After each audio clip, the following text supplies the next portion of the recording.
Uy, ikaw na. Teka, nag-iisip pa ako ng bababa ko. Hindi, ikaw na. Ay, oh my God, sorry. Pinaghintay ko ba kayo? Hey, hey, hey! Ako lang naman ang inyong always energetic AAA battery, Aquila A. Alonso. Welcome back mga viewers! Ito na naman tayo sa may init-init na chikahan dito lang sa Spotlight, where bright lights are for bold voices.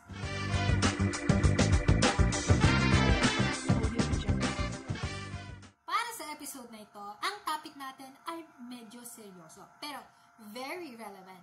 May nag-comment kasi sa atin mula kay Maya from Mindoro, bakit po ba panay ang sugal ng tatay ko sa online kahit natatalo na siya? Ayan, bigat no?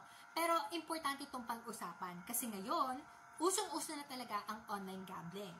Mula sa online sabong, e-casino, hanggang betting apps na parang game lang kung i-present pero tunay na salapi na pala ang tinataya. Kaya naman, for today's episode, tututukan natin ang online gambling. Bago ang lahat, alamin muna natin kung ano at paano nagsimula ang gambling dito sa Pilipinas. Ang gambling o pagsusugal ay tumutukoy sa akto ng pagtataya ng pera o kahit na anong bagay para sa isang hindi siguradong resulta. Ito ay sinasabing nagsimula pa noong 3000 BC sa mga Chino. And ayon sa pag-aaral ni Flannery 2014, ang mga Chino rin ang unang nagpakilala ng sugal sa atin noong late 17th century. During that time, ang mga Espanyol ang namumuno sa atin, ang simbahan. And guess what? Okay lang sa kanila ang sugal noon. Ginagamit pa nga nila ang kinikita nito para pondohan ang simbahan.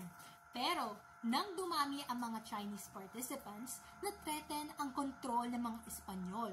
Doon biglang naging immoral ang sugal. So, not because of values, but politics. So, mula't simula pa lamang, hindi lang pera ang usapan sa sugal. Kasama na dyan ang power and influence. Fast forward to today, ilang siglo na ang lumipas pero hindi nawala ang sugal sa kultura natin. Sabong, perya, tongits, loto, lahat yan parte na ng daily Pinoy life. Pero ngayon, ang pagsusugal ay nag-evolve na. Hindi mo na kailangang pumunta sa sabungan o casino, kahit nasa kama ka lang, pwede ka nang tumaya. Welcome to the world of online gambling. Ayon kay Gainsbury et al. 2012, patok ang online gambling dahil sa tatlong rason. Accessible, kahit saan, kahit kailan. Anonymous, walang judgment. Convenient, isang click, go na agad. Parang laro lang talaga, pero sa bawat spin, swipe at bet, pera mo na talaga ang nakataya. Now, bakit nga ba maraming Pilipino ang nahuhumaling sa sugal? Sabi ni Lee et al. 2007, may 5 karaniwang dahilan. Socialization, bonding sa barkada o pamilya. Halimbawa nito ay ang kultura natin mga Pilipino na magsugal kahit sa mga libing. Kadalasang ginagamit para manatiling gising, pero paraan din ito upang maki-update sa ating mga kamag-anak. Minsan, ang nagiging kita pa nga nito ay inaabot para sa kapamilyang namatayan. Amusement, pampalipas oras. Laganap naman ito kadalasan para sa mga Filipino young adults. Aminin nyo, sa mga orgs natin, yan ang patok na pastime para sa mga estudyante. Avoidance, iwas sa stress o problema. Dito na papasok ang escape from reality. Comparable ito sa pag-inom o paninigarilyo natin bilang isang coping mechanism. Excitement, thrill ng baka sakali at puntik na. Siyempre, big risk, bigger wins. Kaya nga pumapatok sa atin ang kilalang serye na Be Careful With My Heart dahil kumakapit tayo sa isang Cinderella story. Monetary gain. Ang mga sugalan tulad ng pagsasabong ay kadalasang kabuhayan na ng mga tao. Dito na nila inaasa ang pang-araw-araw na pangangailangan nila. Ang mahirap sa lahat ng ito ay kapag hindi na tayo makabitiw, kahit sunod-sunod na ang pagkatalo natin. Ayon sa DSM-5, meron tayong tinatawag na gambling disorder. Isa itong behavioral addiction, katulad ng substance abuse. Kahit na malinaw na hindi na ito nakakatulong sa atin, tuloy pa rin dahil may psychological hold na ito sa atin. Dito papasok ang kultura natin bilang Pilipino. Madalas kahit nasasaktan, tiis pa rin, kapit pa rin. Kasi nga, baka sakali. Lumalabas ito sa mga linyang basta may makain, ayos na. O yung tipong pupusta pa rin tapos sabay bahala na si Batman. Ito yung tinatawag na romantisasyon ng kahirapan at resiliency. Habang ginagawang badge of honor ang paghihirap na parabang requirement ito para matawag kang tunay na Pilipino, nawawala sa focus ang sistematikong problema na dapat sana ay ina-actionan na. Sa konteksto ng online gambling, ganito rin ang nangyayari. May mga taong pumupusta araw-araw, umaasang baka ito na yung sagot. Kasi nga sanay na sila sa hirap at baka ito na yung one big break na hinahanap nila.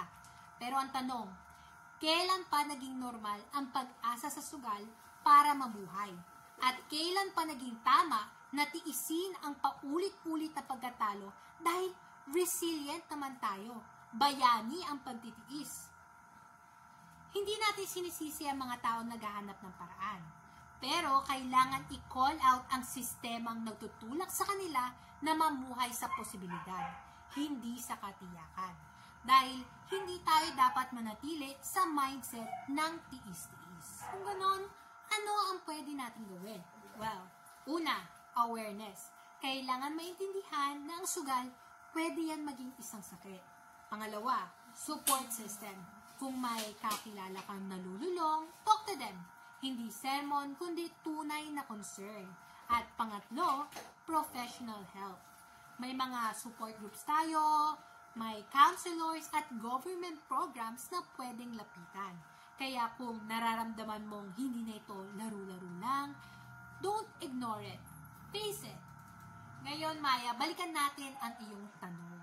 Ang sagot dyan ay patong-patong na rason. Dahil nga tayo ay complex na mga tao, hindi natin pwedeng isisi sa iisang rason ang motibasyon ni tatay. Pero sa kabuuan, ang pinakakailangan natin dyan ay ang pag-unawa sa magkabilang panig. Ikaw bilang anak, kailangan mong intindihin kung saan siya nanggagaling. Pero si tatay, kailangan niya maintindihan na maaring sakit na ang nangyayari sa kanya, kung kaya't kailangan niyang humingi rin ng tulong. At dyan na po nagtatapos ang ating episode. Sana ay nasagot ko ang iyong katanungan, Maya from Mindoro. Muli, ako si Aquila A. Alonzo. Laging game, laging present, laging handang magliwanag para sa mga isyong kailangan ng boses. See you po sa next episode dito sa Spotlight, where bright lights are for bold voices.